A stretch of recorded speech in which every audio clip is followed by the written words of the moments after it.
lleno de bendiciones para poder continuar con nuestro contenido de Derecho Administrativo 1. Previo a que iniciemos el tema del día de hoy, quiero indicarle a las personas que me estuvieron escribiendo a mi WhatsApp personal que aún no me dio el tiempo suficiente para poder checarlos porque son muchos los que me han estado escribiendo. Entonces, yo les prometo que para el viernes o en el transcurso de la semana, pues yo les voy a dar respuesta a sus consultas en relación a ese primer laboratorio que se quedó con el pendiente, ¿verdad?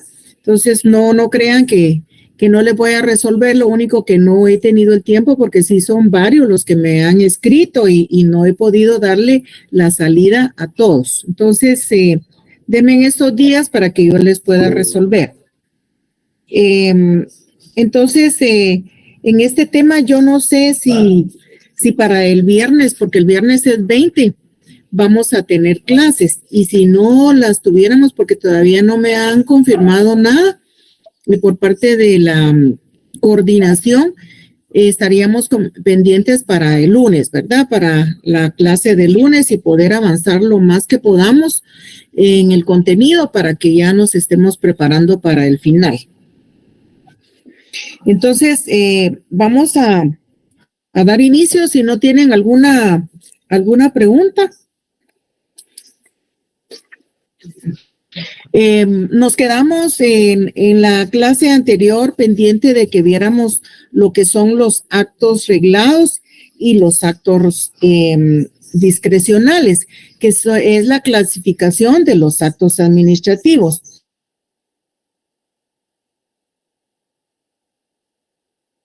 Este tema y poder continuar después con lo que son la ley del Tribunal de Cuentas, porque dentro de nuestro punto a tocar el día de hoy tenemos lo que es el juicio económico coactivo, y para que podamos nosotros ver esa ley correspondiente al tema, no sé si algunos lo tienen ahí a la mano para que la tengan lista cuando les esté hablando de algunos artículos que son importantes que los manejemos dentro del tema del día de hoy.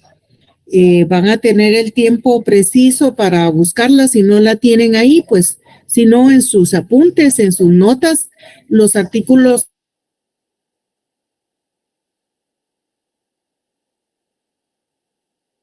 Nosotros ya checamos que son los actos administrativos y los hechos administrativos.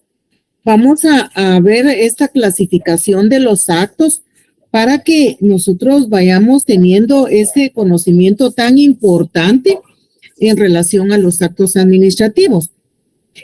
Y vamos a iniciar con lo que son los actos reglados. ¿Por qué tienen el nombre de actos reglados?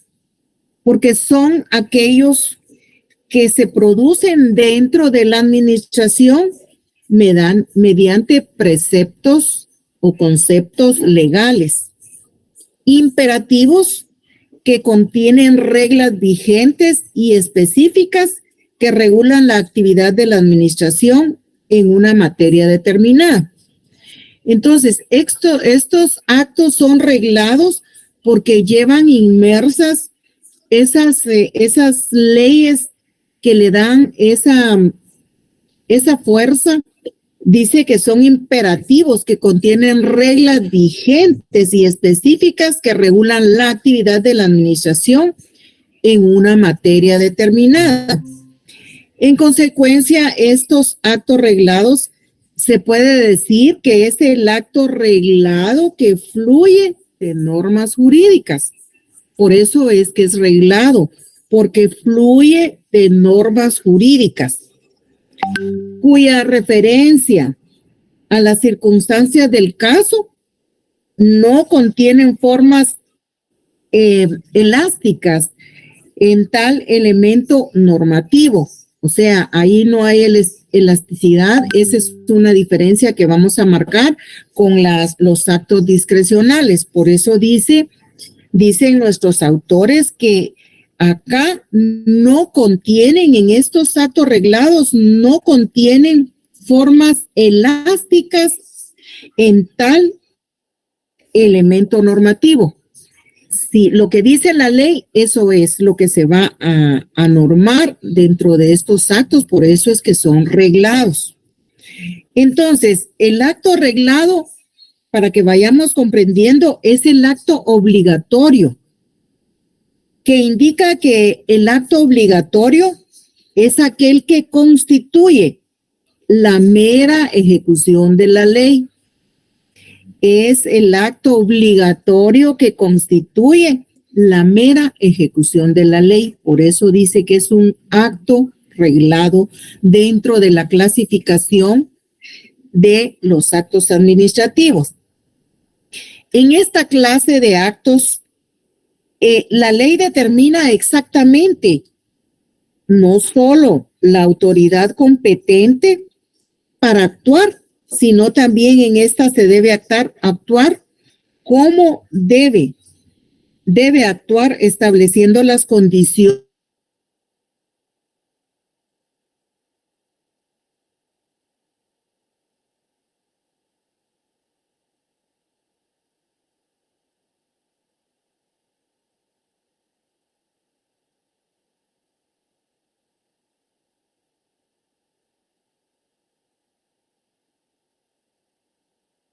Es reglado porque cuando el ordenamiento jurídico administrativo determinado señala el procedimiento, los requisitos y el sentido de la resolución negativa o positiva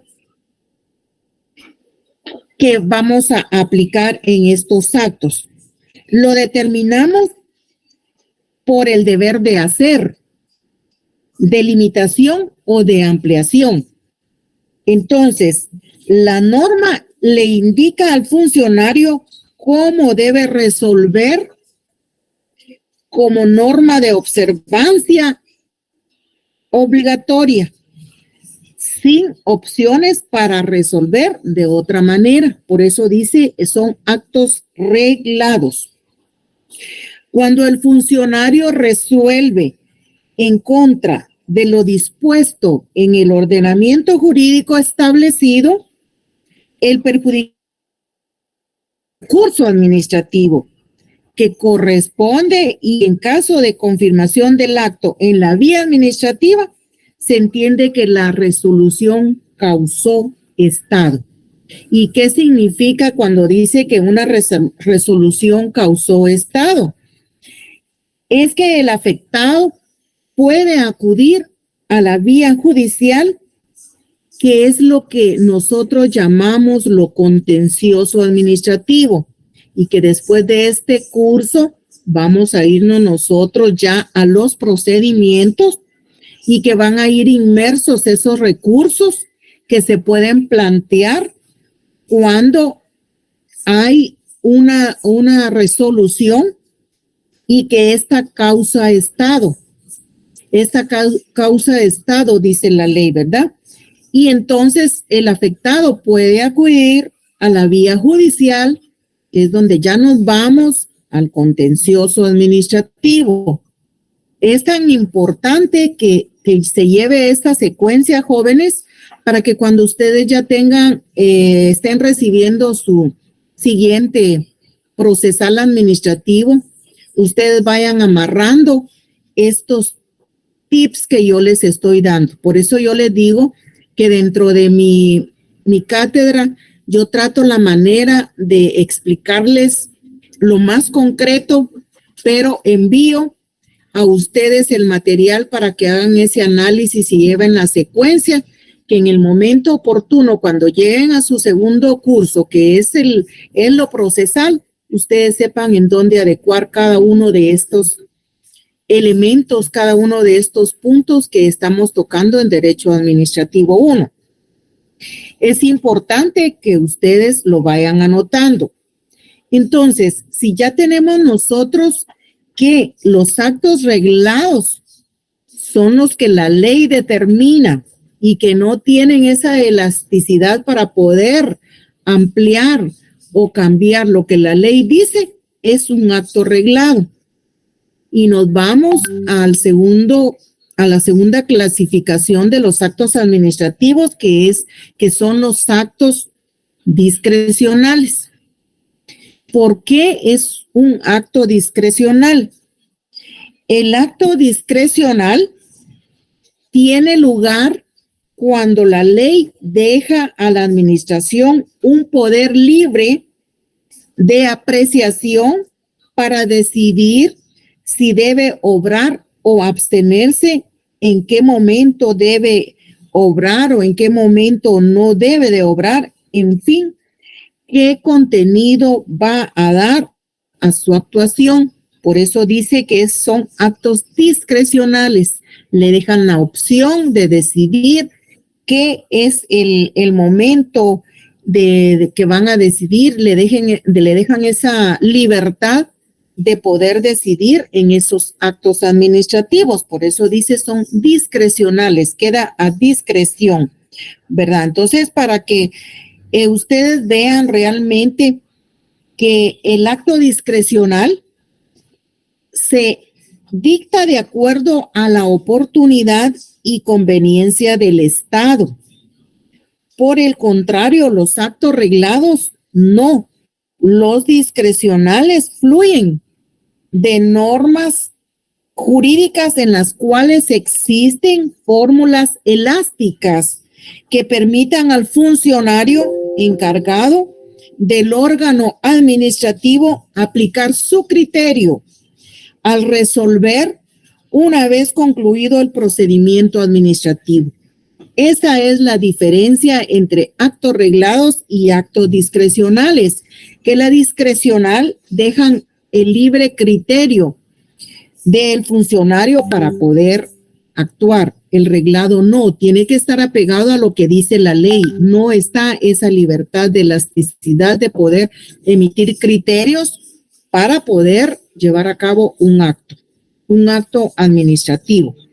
Entonces, ya teniendo nosotros esas dos clasificaciones de los actos, que son los que en nuestras leyes guatemaltecas y en nuestro actuar jurídico son los más importantes, yo les voy a enviar el material con mayores explicaciones para que ustedes ya lo vayan clasificando. Cuando yo les pregunte cuáles son las clasificaciones de los actos administrativos, ustedes saben que los dos importantes son los actos reglados y los actos discrecionales, y saben del porqué de cada uno de ellos, en qué se dan. Se deja clara cuál es la diferencia, ¿verdad?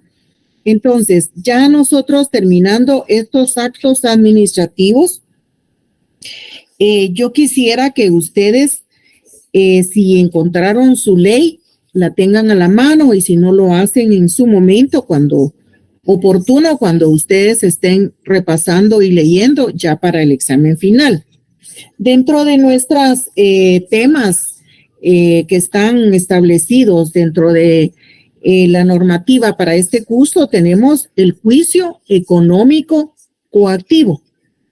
El juicio económico coactivo en Guatemala, ¿verdad? Y realmente es importantísimo que ustedes lo conozcan previo a que lleguemos al tema del silencio administrativo.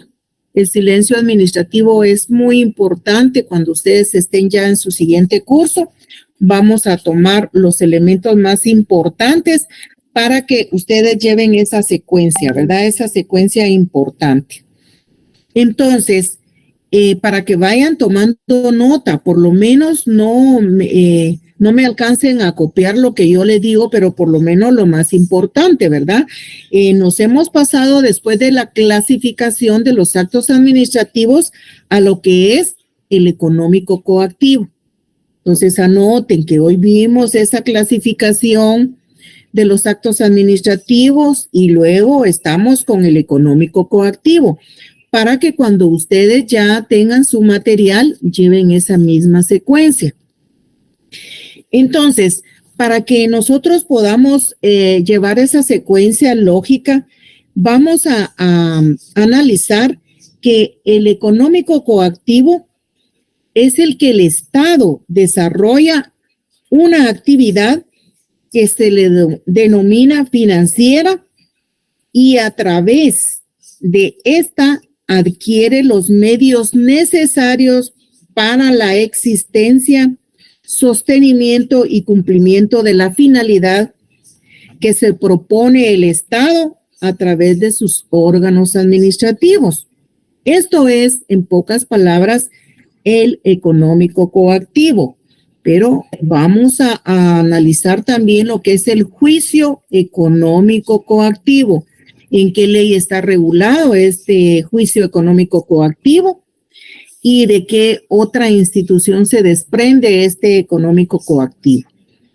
Entonces, este económico coactivo establece que el sostenimiento de la organización y funcionamiento del Estado implica necesariamente gastos que en este debe atender, procurándose los recursos pecuniarios indispensables.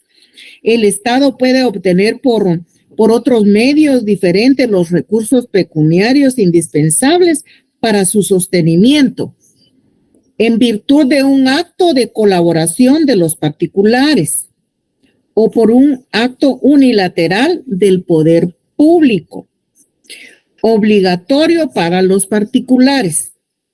Es decir, este económico coactivo nos va a establecer, nos va a regular esos gastos financieros que el sector público utiliza y que está regulado en una ley que más adelante se las voy a mencionar para que la tengan ya lista, ¿verdad?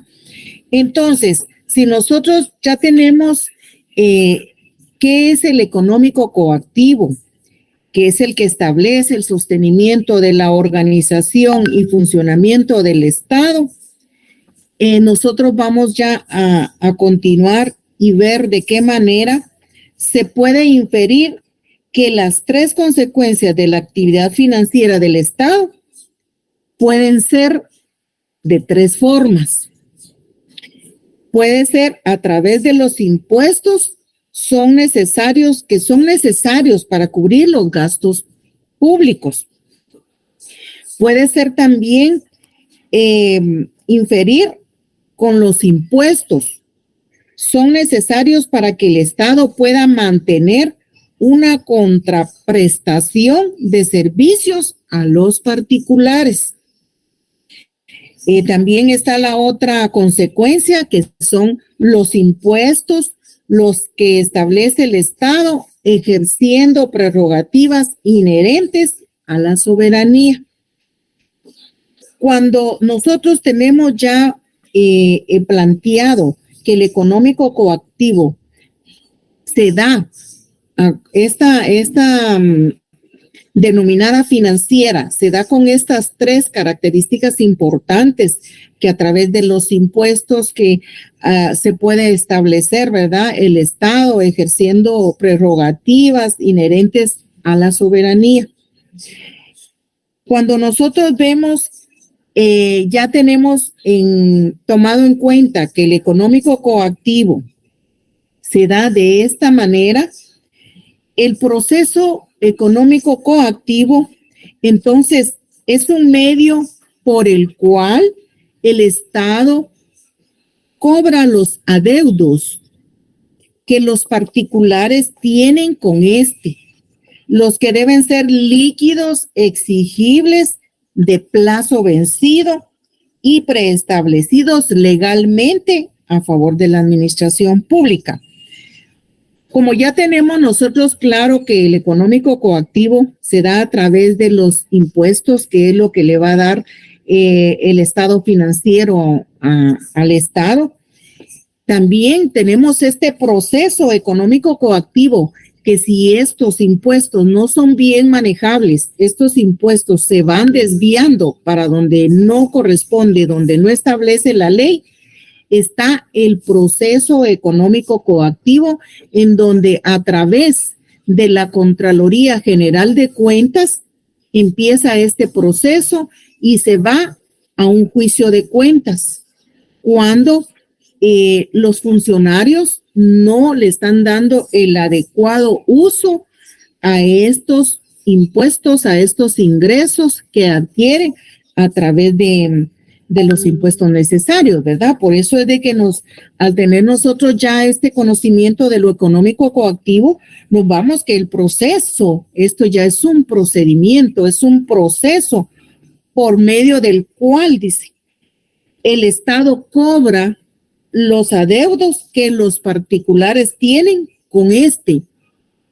Un ejemplo claro es que la Contraloría de Cuentas sanciona, hacen una auditoría, llegan a hacer alguna auditoría a una institución de gobierno, a las municipalidades, podría ser, que es donde más se dan los reparos por parte de la Contraloría de Cuentas, y si ellos establecen a través de esas auditorías que hay faltantes o que han utilizado para otros rubros que no están regulados el dinero del Estado, las finanzas del Estado, abren este juicio económico coactivo y es donde entra el tribunal de cuentas, y que es la ley que yo necesito que ustedes tengan a la mano, que es la ley del Tribunal de Cuentas, decreto 1126, y que en un momento yo les voy a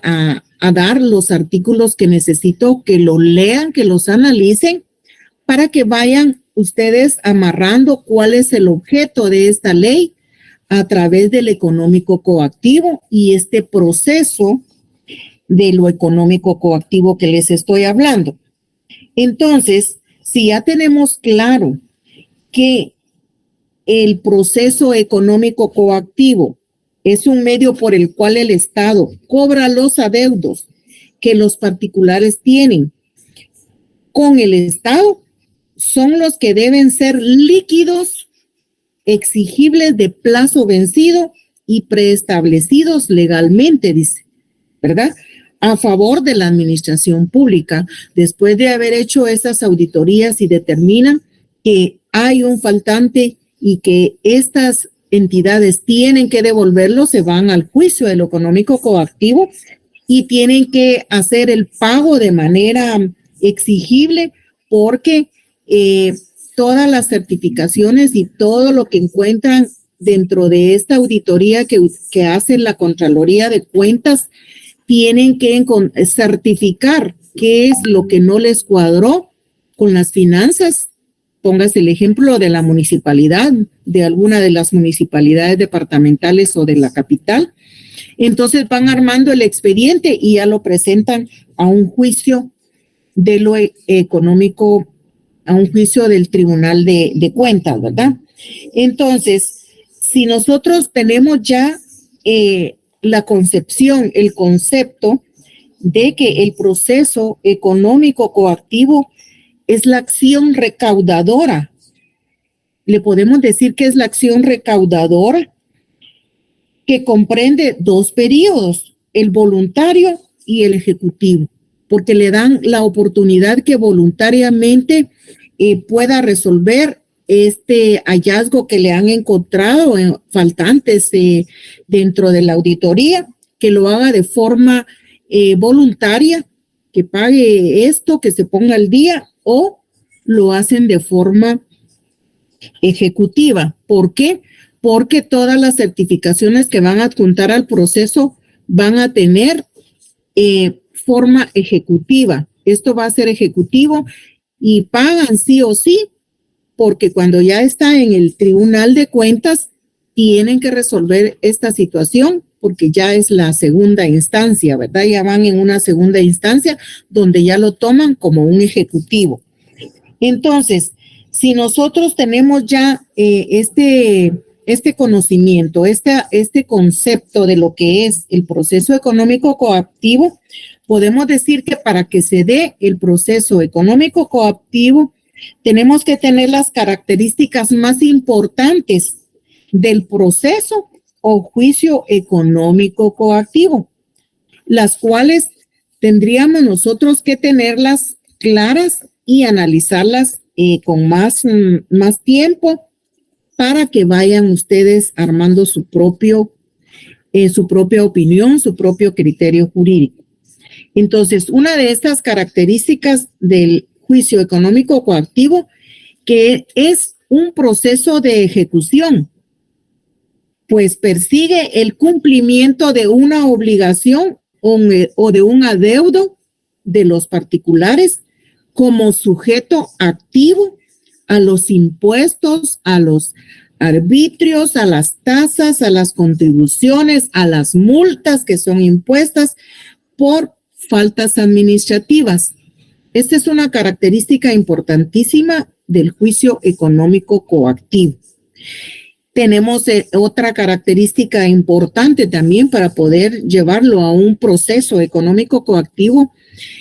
La parte actora van a ser siempre los órganos administrativos en general y el demandado, un particular que tiene algún adeudo a favor del Estado.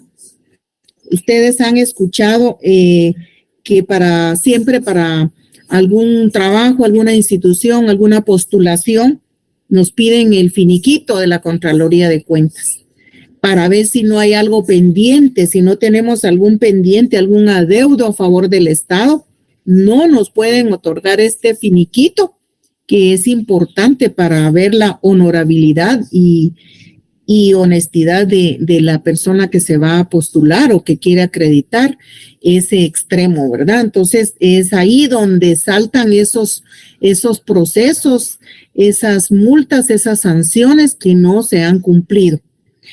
Viene la otra característica importantísima de este proceso, que son las pretensiones de la administración pública, que son de carácter coactivo, es decir, por la fuerza. Se obliga a que se haga efectivo ese adeudo que se tiene para conseguir que se le cancele lo adeudado por el demandado.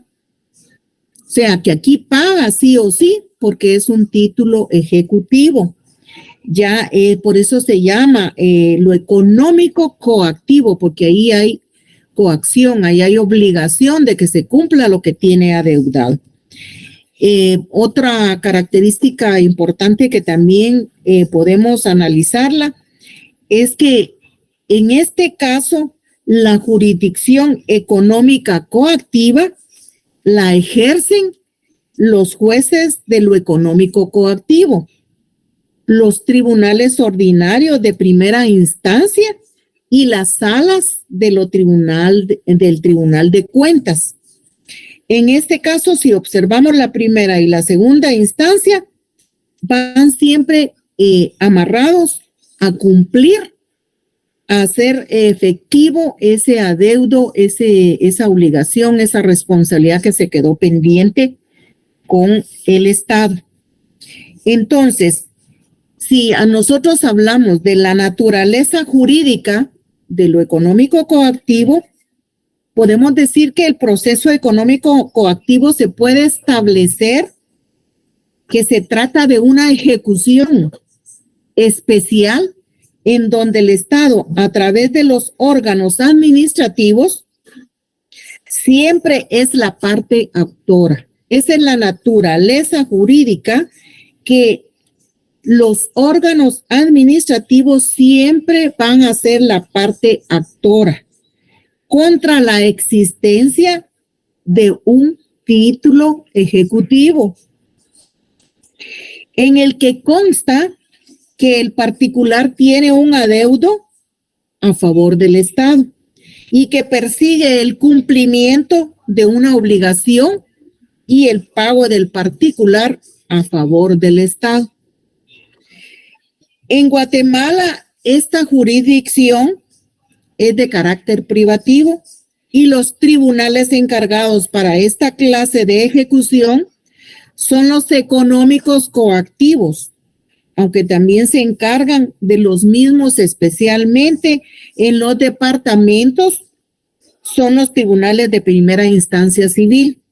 Ellos pueden conocer de este tipo de proceso económico coactivo.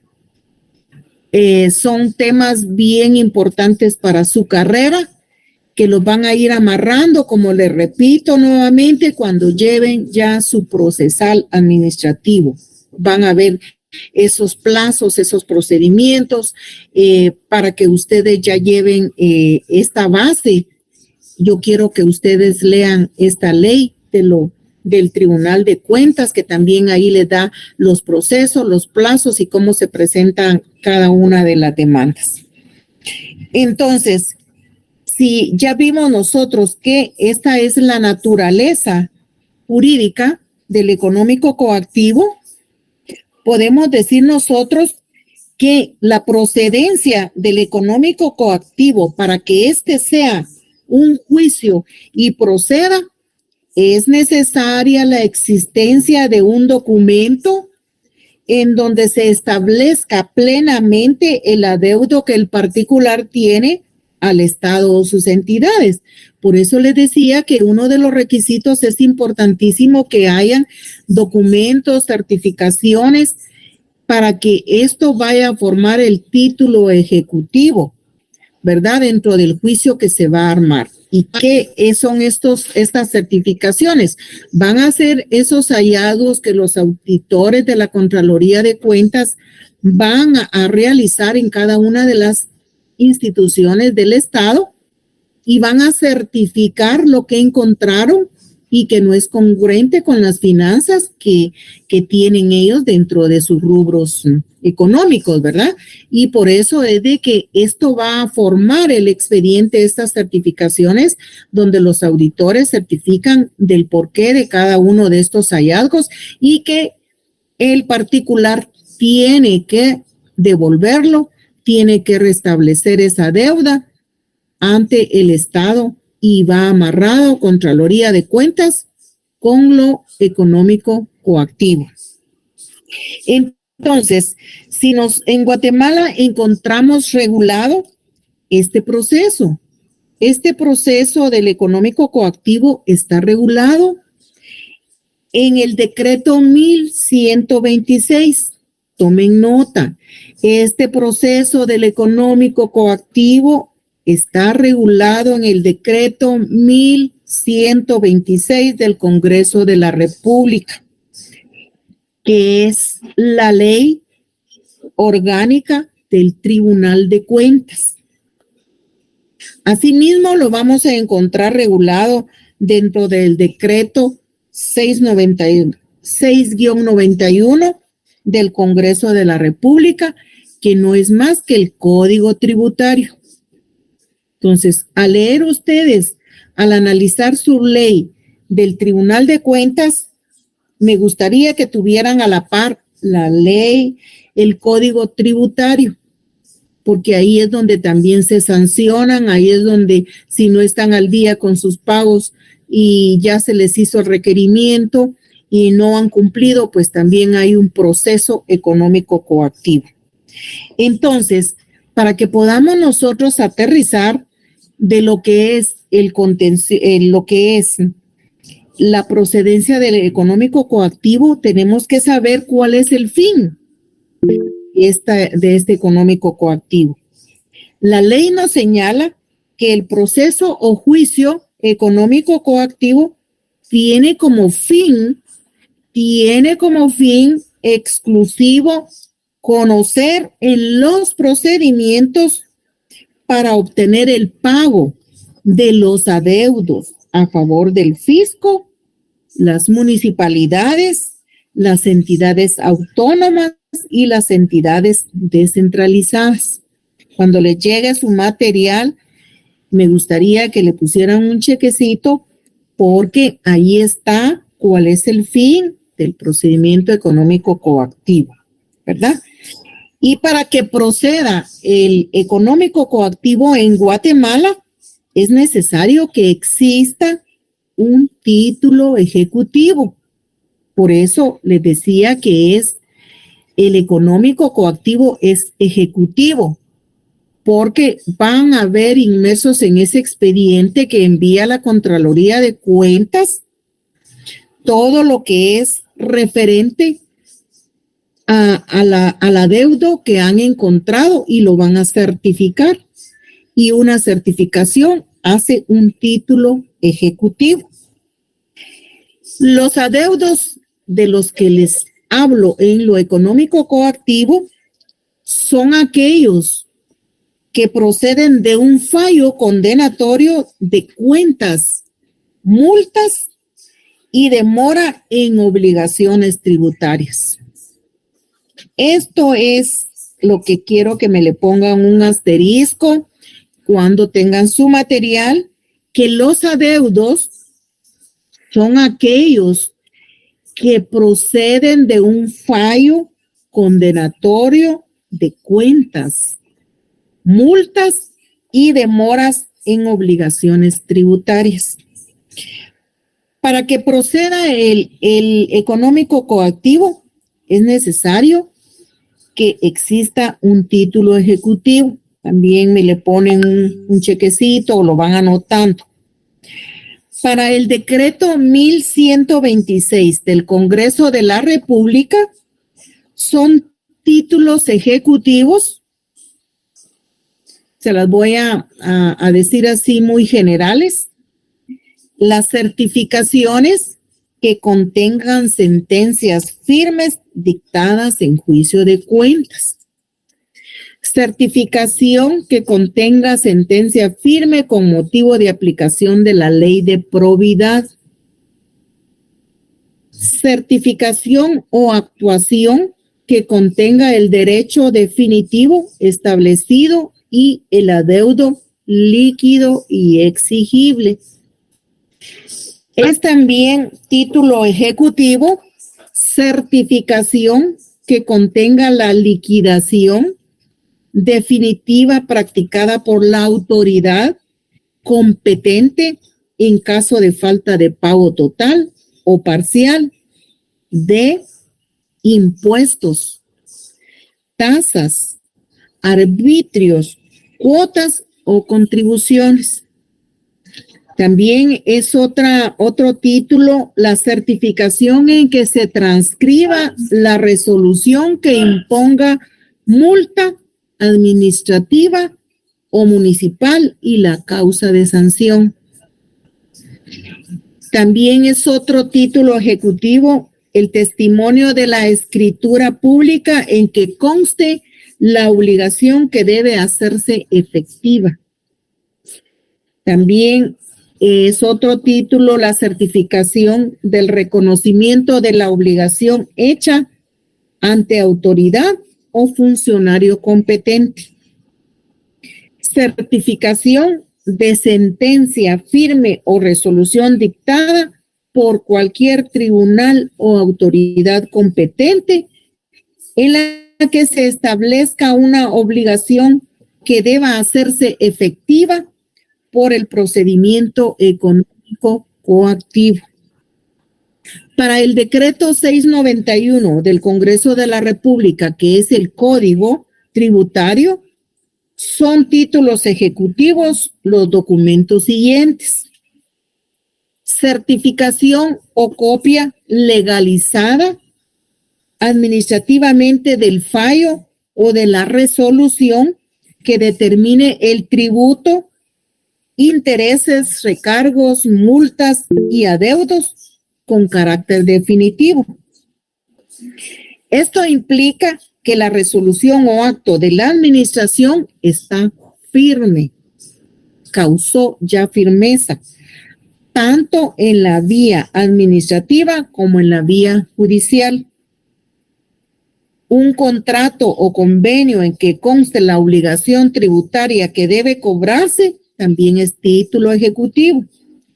Certificación del reconocimiento de la obligación tributaria hecha por el contribuyente o responsable ante autoridad o funcionario competente también es título ejecutivo.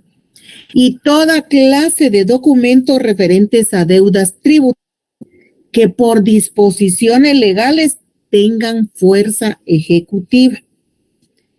Entonces, jóvenes, para que nosotros podamos tener todo este proceso, yo voy a tratar la manera de que ustedes, previo a que les dicte los artículos importantes que quiero que los analicen en su ley, ahí en su casa, cuando tengan el tiempo debido, les voy a mencionar algunos principios procesales del juicio económico coactivo, que se los voy a enviar también, pero si pueden anotar, aunque sea solo el nombre, después ya vemos y ya desmenuzamos cada uno de los principios.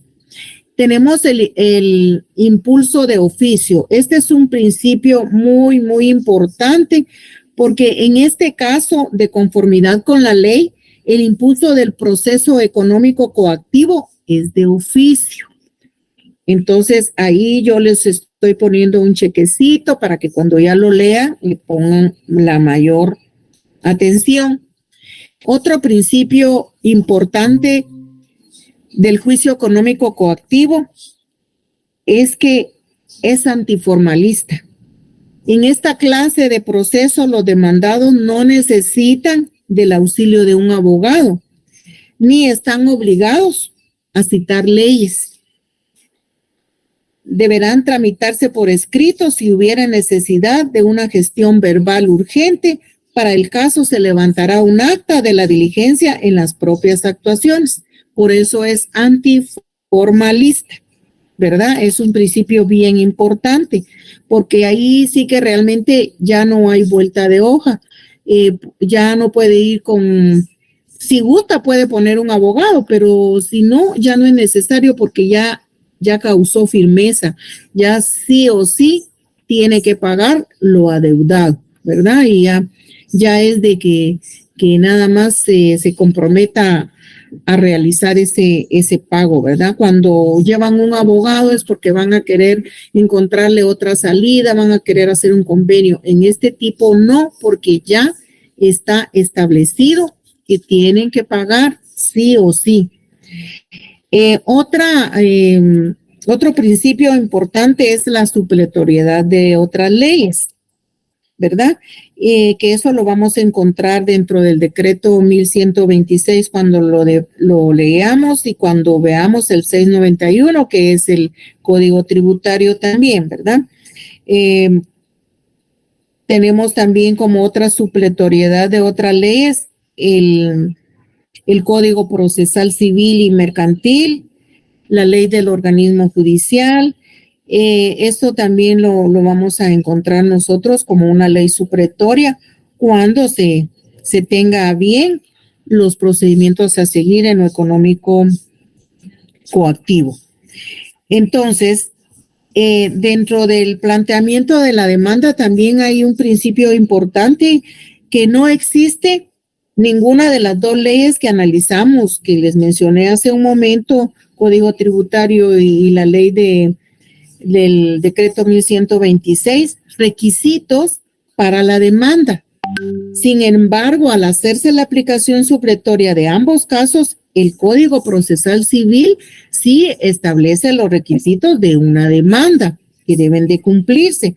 Se deben reunir dentro de la demanda los requisitos establecidos dentro del artículo 61 del Código Procesal Civil y Mercantil para que pueda ser aceptada cualquier demanda.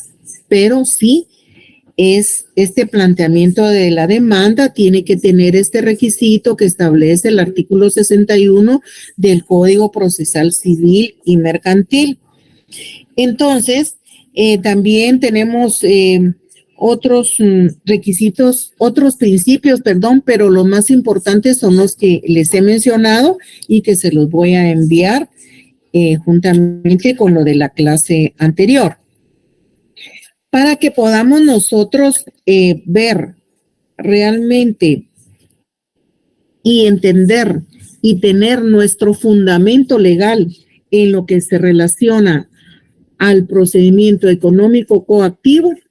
Voy a necesitar que ustedes pongan dentro de su ley o de su libreta, si están anotando, que realmente dentro de esta ley está regulado el objeto del juicio de cuentas. Aquí dentro de la ley está regulado el objeto de esta ley, porque el objeto de juicio de cuentas es un procedimiento especial que tiene por objeto la determinación de responsabilidades civiles y de funcionarios o exfuncionarios públicos que con ocasión de sus cargos han ejecutado conductas o incurrido en omisiones que causan un detrimento al patrimonio público por el cual deben responder. Este es el objeto realmente de esta ley, ¿verdad? Que nos está regulando el decreto 1126. Entonces, quisiera que por favor tomen cuenta de estos artículos. El artículo 39, el artículo 41, que es la jurisdicción en materia de cuentas, que es privativa e improrrogable, el artículo 42, el artículo 45, quisiera que me lo encerraran dentro de un circulito, porque acá nos dice que esta ley tiene como fin exclusivo conocer en los procedimientos para obtener el pago de los adeudos a favor del fisco, las municipalidades, las entidades autónomas y las instituciones descentralizadas. Los adeudos a que se refiere este artículo son aquellos que proceden de un fallo condenatorio de cuentas, multas y demoras en obligaciones tributarias. Necesito que me lean este artículo 45, que lo analicen con el material que les voy a enviar, que hagan esa relación. También necesito que le pongan un cheque al artículo 47, que dice que en los juicios de cuentas habrá dos instancias. La primera es ejercida por los jueces de primer grado. La segunda se ejercerá por el tribunal nombrado conforme a lo que dispone el artículo 208 de la Constitución Política de la República. Necesito que también me lean el artículo 51, donde vamos a tener la competencia y que le va a ir amarrando más lo que hemos visto el día de hoy. Que cuáles son los asuntos de su competencia que deben aplicarse. También necesito que me lean el artículo 56. La Contraloría de Cuentas está obligada a remitir al Tribunal de Cuentas los expedientes que den lugar a procedimiento formados en virtud de revisiones, glosas, auditorías o inspecciones que afecten de conformidad con la ley, los cuales servirán de base para el juicio respectivo, que es lo que yo les hablaba de los requisitos de esas certificaciones que van a ser título ejecutivo para poder exigir el pago de esos adeudos. El artículo 57 también, por favor, necesito que me lo analicen. El artículo 58. Y también necesito que me vean y lo lean el artículo 70. El juicio de cuentas tiene por objeto establecer de manera definitiva si el patrimonio nacional o de las instituciones, entidades o empresas sujetas a fiscalización han sufrido pérdidas en el manejo de su hacienda, la restitución o pago correspondiente en caso de responsabilidad y la imposición de sanciones de acuerdo con la ley. Entonces, ahí necesito que ustedes lean este procedimiento para que ya lleven una base cuando ya tengan que aplicarlo en su próximo curso del otro semestre, porque aquí vienen ya términos, ya vienen plazos, cuántos días son para que el juez de primer grado dé la audiencia.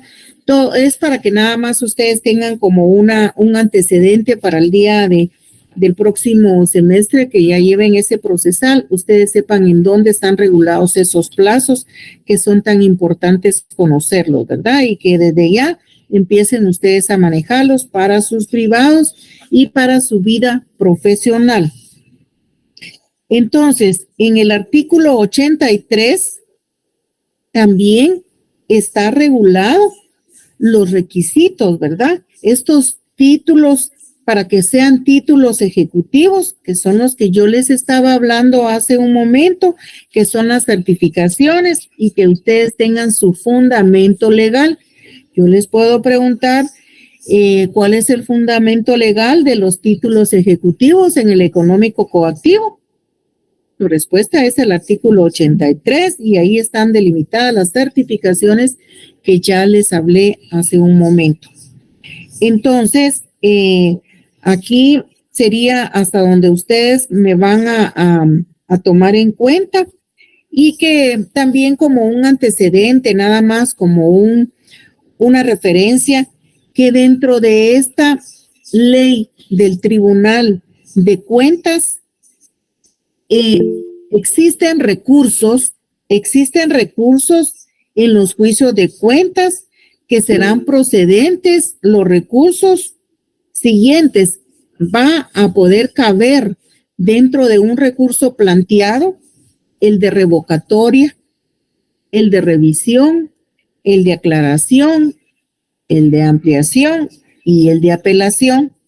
Me es importante que me lean este capítulo 10 de recursos como para que lleven una alimentación, y cuando ya les toque ver este tipo de recursos en su próximo procesal administrativo, ustedes ya lleven una noción y no les cueste comprender e ir relacionando qué recursos caben en cada una de estas situaciones, como es el económico coactivo.